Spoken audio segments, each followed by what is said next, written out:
Okay, welcome Thursday Night Crew. We're just going to, I want to quickly review some of the things that we were doing. I believe last time we left off on our slap and paddle in training.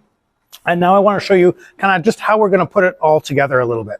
We're working today in class on our different ranges. So when I'm farther away from my opponent, I'm going to be able to have my hands up in more or less a guard position. My arms are away from my head. There's a little bit more space between my hands and my body because I have time to react. For my opponent to hit me or come close to me, they have to step. Same thing with me. I'd have to step close in order to engage. So from that position, I have enough time to defend, to cover, to hit, to do all my movement.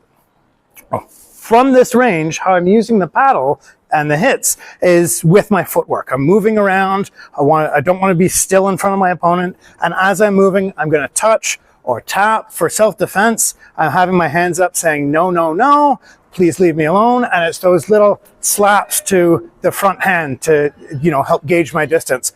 When I touch for any of those, that's when I could start my paddle in, right? As southpaw, 1, 2, 3. I could start just grab and hit this way. I can go backhand, front hand, backhand. There's all kinds of our paddle in sequences. But the important thing is I don't want to engage and head straight in to my opponent. I'm always going to cut off at an angle. So if I'm doing the southpaw one, for instance, as my front hand hits and my backhand transfers, I'm cutting off onto that side angle. So when I hit back, I've got a good angle onto the flank of my opponent, right? 1, 2, 3 this way. Or if I'm coming around this side with this grab, I'm hitting on this flank. I'm never going to go straight in to his weapons. And that's my long range attacks and defenses. I'm going to use those paddles. As I get a little bit closer, my hands are going to come a little bit closer to my body because I have less reaction time. So anytime I can touch, that's when I'm in distance for a kick, or I'm in distance to step and hit, or shuffle in and hit. So if I can touch, I can hit, but so can my opponent. So if I'm in touch range, then my hands are going to be more in my duck and cover position, and I'm going to be doing my movements from here. I can do all the same kind of movements and same hits. I'm just going to start everything from the top of my head, so that if I need to defend and cover, I'm much more compact, and it's harder for a fist to get in through my defenses and hit my head. From that range, from my duck and cover range where I'm a little bit closer, there's another range where I'm extremely close, and that's where we go to safety position. By safety position, I collapse all the way, my elbows touch my body, my hands touch my head, and I want to suck in as much as possible, defending like my throat, the front of my face, covering everything tight. And that's when I get into this kind of position. I'm in really, really close, pushing against my opponent with my forearms here. I have a few different options that we're working with. One, whenever I'm in that close and pushing, I'm going to be able to use my arms with kind of like a forklift idea. We're going to make some space with my forearms. So if I'm in here pushing, I can use one arm, or I can use both arms together. But the idea is that I compact, I compress in, I use a step, so it's my body weight and my movement doing the pushing. And as that pushes in, that's when I use my arm at the end to kind of make a little bit of space. Push off, and then I would follow up with my hits or my paddles or my slaps or whatever I need to. So if I get in this close, if I end up being here, push off, and then follow with whatever hits you're going to. Second option is if I get in here and I'm not feeling pressure back, I'm not feeling like I bumped into a wall here, so I can't push off with my arms, I get in close and my opponent starts grabbing me. So first grab we worked was grabbing around the head. So grab around the back of my head. I'm in here, he's got a good grab on my head. I'm going to do two things at once.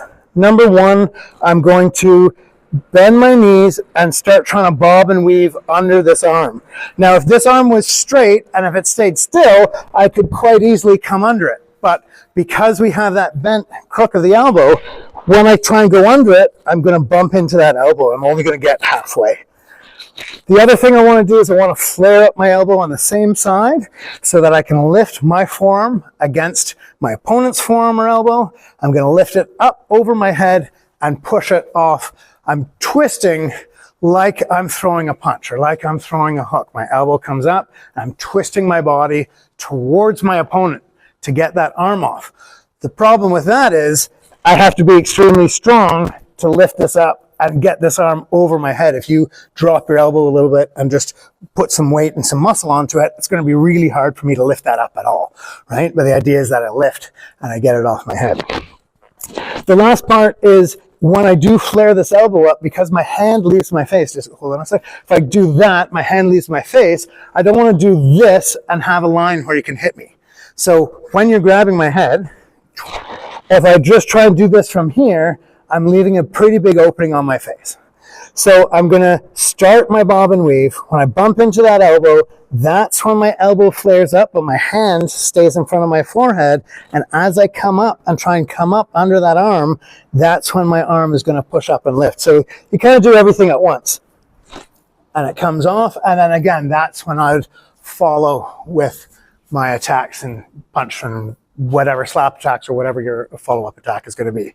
So that was the first grab around the head. I'm in close, you grab the head, go ahead, yep, grab it around the head, and I duck, come up, come off, and try and hit. The second one, we're going under the arm. So if I'm in close, another grab, instead of grabbing around the head that way, try and grab under the arm, do an underhook. So under the arm and grab the shoulder. The idea with this one is we're getting under the arm.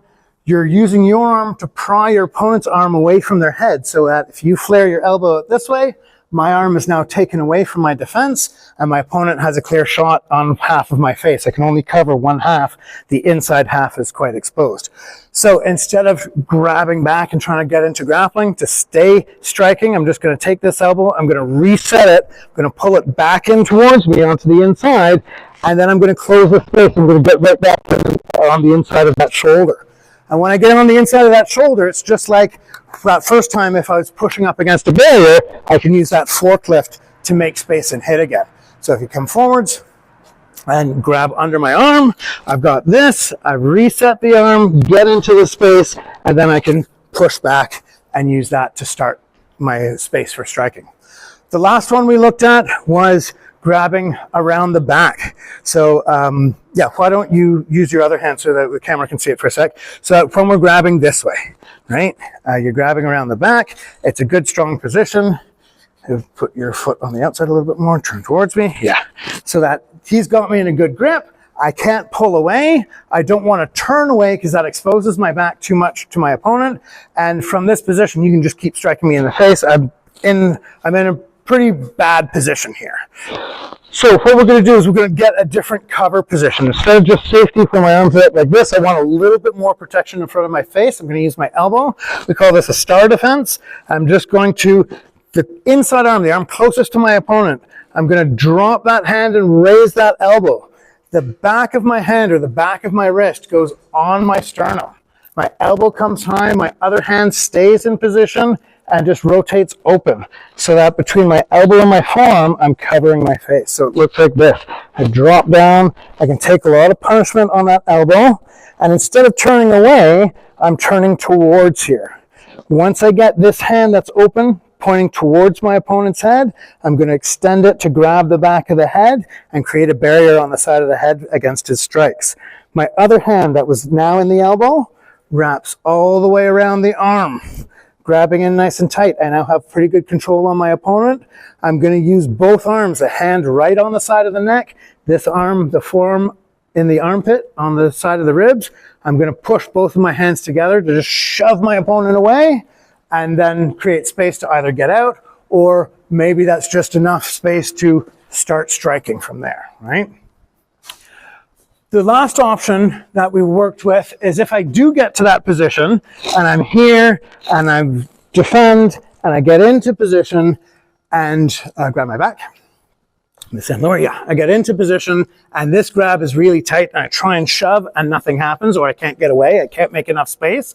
I can hold with one hand and hit with the other, clubbing, hitting, elbowing. I can grab back with that hand and start hitting with the other. Palm strikes to the ear, punches, hammers, elbows, they all work. Grabbing with both hands, holding the head and holding the arm, I can start using my legs, knees to the thighs, stomps to the feet, right? I can look down in their shoes and start jumping forward, driving my head in. But after I do a few hits, hit, hit, knee, shove again, right? Just keep trying to shove to make your space to get out of there because we don't want to kind of stay in a prolonged conflict. And that's kind of how we put everything together from our long distance, kind of moving, slap training, getting into our medium distance, ducking and covering, getting into a little bit closer where I can make space to hit, or I can defend against those grabs by continuing to hit. And that's what we worked on for our striking, for our slap training and our distance curriculum. Happy training.